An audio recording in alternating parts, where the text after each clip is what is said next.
ஸ்ரீ குருப்யோ நமக. குருர் பிரம்மா குருர் விஷ்ணு குருதேவோ மகேஸ்வரக. குரு சாக்ஷாத் பரம்பிரம்ம தஸ்மை ஸ்ரீ குரவே நமக. ஸ்ருதி ஸ்மிருதி புராணானாம் ஆலயம் கருணாலயம் நமாமி பகவத் பாத சங்கரம் லோகசங்கரம். உலகத்தில் தர்மங்கள் என்று பலவற்றை சொல்கிறோம். சிறந்த தர்மம், இப்படி இருக்க வேண்டும், இதுதான் தர்மம் என்றெல்லாம் சொல்கிறோம் இல்லையா? இப்படிப்பட்ட தர்மங்களில் இரண்டு மிகப்பெரிய தர்மங்கள் என்று எவற்றை குறிக்கலாம்? இருக்கிற தர்மங்கள் எல்லாவற்றையும் எடுத்துக்கொண்டு அதிலேயே மிகச்சிறந்த தர்மங்கள் என்று எந்த இரண்டு தர்மங்களை குறிக்கலாம் என்று கேட்டால், மகாஸ்வாமி அதற்கான விடையை சொல்கிறார். ஒன்று சரணாகத வாத்சல்யம் அல்லது சரணாகத ரக்ஷணம். இரண்டாவது செய் நன்றி மறவாமை. ஒன்று தன்னிடத்தில் அடைக்கலம் என்று வந்தவர்கள், நீயே எனக்கு புகலிடம் என்று வந்தவர்கள், அப்படிப்பட்டவர்களை காப்பாற்றுவது. இரண்டாவது, நமக்கு யாராவது ஏதாவது உதவி செய்திருந்தால் அந்த உதவியை மறக்காமல் நன்றிக்கடன் பட்டிருப்பது. இந்த இரண்டையும் மிகச்சிறந்த தர்மங்கள் என்று வகைப்படுத்தி விடலாம். இந்த இரண்டு தர்மங்களையும் ஒருவர் கடைப்பிடிக்க வேண்டும் என்றால் எந்த வகையான உறவில் இந்த இரண்டு தர்மங்களும் மிக அற்புதமாக விளக்கம் பெறும்? இப்படி ஒரு கேள்வி வருகிறது இல்லையா? இவைதான் இரண்டு பெரிய தர்மங்கள். இந்த இரண்டு தர்மங்களையும் எப்படி கடைப்பிடிப்பது? ஒரே ஒரு உறவு, அந்த உறவிலே இந்த பக்கம் ஒருத்தர் அந்த பக்கம் ஒருத்தர். அந்த உறவு இரண்டு தர்மங்களையும் ஒரு சேர நமக்கு காட்டிவிடும். என்ன உறவு அது? குரு சிஷ்ய உறவு. ஆச்சாரியர் எப்படி சொல்கிறார் பாருங்கள். இரண்டு பெரிய தர்மங்கள், ஒன்று சரணாகத ரக்ஷணம், இன்னொன்று செய் நன்றி மறவாமை. முதலாவதன் பர்சானிஃபிகேஷனாக உருவகமாக இருப்பது குருவின் லக்ஷணம். இரண்டாவதன் பர்சானிஃபிகேஷனாக இருப்பது சிஷ்யனின் லக்ஷணம். குரு தன்னிடத்தில் அடைக்கலமாக வந்திருக்கிற அந்த சிஷ்யனுக்கு வேண்டியதையெல்லாம் கொடுக்கிறார், அவனை பராமரிக்கிறார், போஷிக்கிறார், அவனுக்கு பாதுகாப்பை தருகிறார். எனவே அது சரணாகத ரக்ஷணம். சிஷ்யர் என்ன செய்கிறார்? தன்னுடைய குரு தனக்கு என்னவெல்லாம் கொடுத்திருக்கிறாரோ, எந்த பாதையை காட்டியிருக்கிறாரோ அதன்படி நடந்து அந்த பாதையிலே பயணம் செய்து தன்னுடைய நன்றியை, இன்னாருடைய சிஷ்யர் இவர் என்கிற பெயரை வாங்கி கொடுப்பதன் மூலம் தன்னுடைய நன்றியை காட்டுகிறார், செய் நன்றியை காட்டுகிறார். எவ்வளவு அற்புதமான விளக்கம்! விளக்கம் மாத்திரம் அல்ல, பிராக்டிகாலிட்டியும் இதுதான். குரு என்று சொல்கிறோமே, அந்த குரு நமக்கு எதை கொடுக்கிறார்? இனவே குரு நமக்கு ஐடென்டிட்டியை கொடுக்கிறார் என்று சொல்லலாம். நாம் வாழுகிற லௌகீக உலகத்தில் ஐடென்டிட்டி என்பது தேவையாக இருக்கிறது. இவர் இன்னார், இந்த இன்னார் இந்த பணியை செய்வார், இந்த வேலைகளை எல்லாம் செய்வார் என்று ஒருவரை பற்றி ஒரு வகையான ஐடென்டிட்டி கொடுத்தால்தான் உலகத்திலே அவருக்கு ஒரு அங்கீகாரம் கிடைக்கிறது. அங்கீகாரம் மாத்திரமல்ல, அவருக்கு வாழ்வும் கிடைக்கிறது. வாழ்வாதாரமாக இருப்பதே அந்த ஐடென்டிட்டி தான். இப்போதும் கூட பார்க்கிறோம் இல்லையா? கேம்பஸ் இன்டர்வியூ என்றெல்லாம் இப்போது கல்விக்கூடங்களில் நடத்துகிறார்கள். சில குறிப்பிட்ட கல்விக்கூடங்களுக்கு நிறைய தொழிலகங்களை, தொழிற்சாலைகளை, கம்பெனிகளை, எஸ்டாப்ளிஷ்மெண்ட்ஸை சேர்ந்தவர்கள் போய் கேம்பஸ் இன்டர்வியூ நடத்துகிறார்கள். என்ன பொருள்? இந்த கல்வி நிறுவனத்தில் பயின்றவர், இந்த ஆசிரியர்களிடத்திலே பயின்றவர். இதை கொஞ்சம் குரு என்கிற பார்வையிலே சொல்லுவதென்றால், இந்த குருகுலத்திலே, இந்த கல்விக்கூடத்திலே பயின்றவர் எங்களுடைய பணிக்கு தக்கவராக இருப்பார், இவரை நாங்கள் நியமனம் செய்வதில் எங்களுக்கு விருப்பம். அப்படியானால் அந்த சிஷ்யருக்கான வாழ்வாதாரம், அவருக்கு என்ன தேவையோ அந்த தேவையை தருவது குருவினுடைய அந்த பராமரிப்பு. இந்த இடத்தில் கல்வி நிறுவனத்தின் பராமரிப்பு என்று சொன்னாலும் கூட, அந்த கல்வி நிறுவனம் குருவாக செயல்படுகிறது, குருகுலமாக செயல்படுகிறது. அந்த கல்வி நிறுவனத்திலே இருக்கிற ஃபேக்கல்டி மெம்பர்ஸ், அவர்கள் ஆசான்களாக இருக்கிறார்கள். இந்த ஃபேக்கல்டி மெம்பர்ஸ் கிட்ட படித்தவர் நன்றாக இருப்பார்.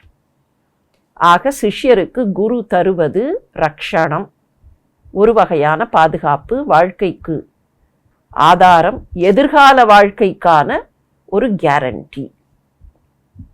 இன்னொரு பக்கத்தில் சிஷ்யர் என்ன செய்கிறார்?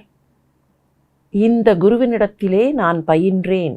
அவர் வெளியிலே போகும்போது, பல இடங்களுக்கு சென்று பலரை சந்திக்கும் போது, வேர் டிட் யூ ஸ்டடி என்று கேட்பார்கள். ஐ studied here, I studied under so and so, I worked under so and so என்று சொல்லும்போது அவருக்கு ஒரு பெருமை கிடைக்கிறது, அவருடைய அந்த ஐடென்டிட்டிக்கு அங்கீகாரம் கிடைக்கிறது. அப்படியானால் அந்த சிஷ்யர் எப்படி இருக்க வேண்டும்? எனக்கு இது கிடைத்ததற்கு இவர்தானே காரணம் என்று அவருடைய பெயரை இன்னமும் பெருமைக்குரியதாக மாற்ற வேண்டும், செய்நன்றியோடு செயல்பட வேண்டும். உலக வாழ்க்கையிலே மிகப்பெரிய தர்மங்கள் இந்த 2 தர்மங்கள் என்று சொன்னால், இந்த 2 தர்மங்களையும் ஒரு சேர நமக்கு காட்டக்கூடிய உறவு முறை என்பது குரு சிஷ்ய உறவு முறை. சரி, இன்றைக்கு இது பொருந்தி வருமா? அந்த காலத்தில் குருவும் சிஷ்யரும் இருந்தார்கள், இப்போது பொருந்தி வருமா என்றால் இப்போதும் பொருந்தி வரும். அந்த காலம் என்று பார்க்கும்போது குருக்ஷேத்திர போர்க்களத்தில் குருவாக நின்ற கிருஷ்ணரையும் சிஷ்யனாக நின்ற அர்ஜுனனையும் பார்க்கிறோம். அர்ஜுனன் கிருஷ்ணனிடத்திலே சரணாகதி அடைந்து விட்டான். என்னால் முடியாது, இதற்கு மேல் என்னால் முடியாது, என்னுடைய சொந்தக்காரர்களையே நான் யுத்தம் செய்து அடக்க வேண்டும் அல்லது அவர்களை வெல்ல வேண்டும் என்றால் ஐ cannot do that, நான் என்ன செய்வேன் தெரியவில்லையே கிருஷ்ணா என்று கண்ணனிடத்திலே சரணாகதி அடைகிறான். தன்னிடத்திலே சரணாகதி அடைந்த அந்த அர்ஜுனனை அவனுக்கு வழிகாட்டி அவன் என்னவெல்லாம் செய்ய வேண்டும் என்று விளக்கம் சொல்லி கடைசியில் கிருஷ்ணர் என்ன சொல்கிறார்? முதலிலே அர்ஜுனனுடைய துயரம், அர்ஜுன விஷாத யோகம், அங்கே ஆரம்பித்து படிப்படியாக அவனுக்கு பலவிதமான விஷயங்களை சொல்லிக்கொண்டே வருகிறார்.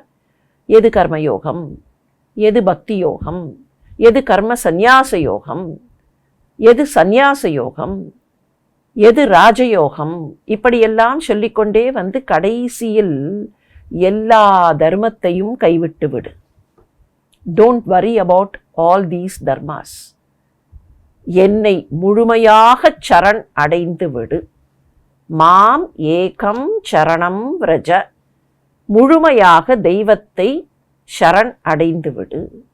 அப்படி நீ சரணடைந்து விட்டால் உன்னை எந்த விதமான பாவமும் அண்டாமல் பார்த்து கொள்கிறேன், அச்சப்படாமல் இரு.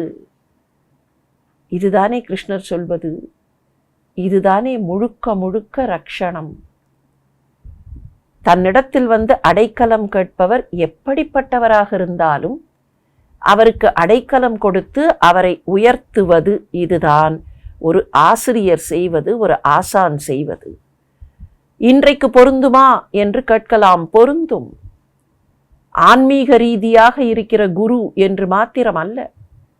பள்ளிக்கூடத்தில் படிக்கிறோம், கல்லூரியில் படிக்கிறோம் என்றால் அந்த கல்வி நிறுவனங்களில் இருக்கிற ஆசிரியரும் கூட நம்மிடத்தில் இருக்கிற பல தவறுகளை களைந்து நம்மை பக்குவப்படுத்தி எப்படி வாழ்க்கையை சந்திக்க வேண்டும் என்பதை நமக்கு காட்டிக் கொடுக்கிறார்.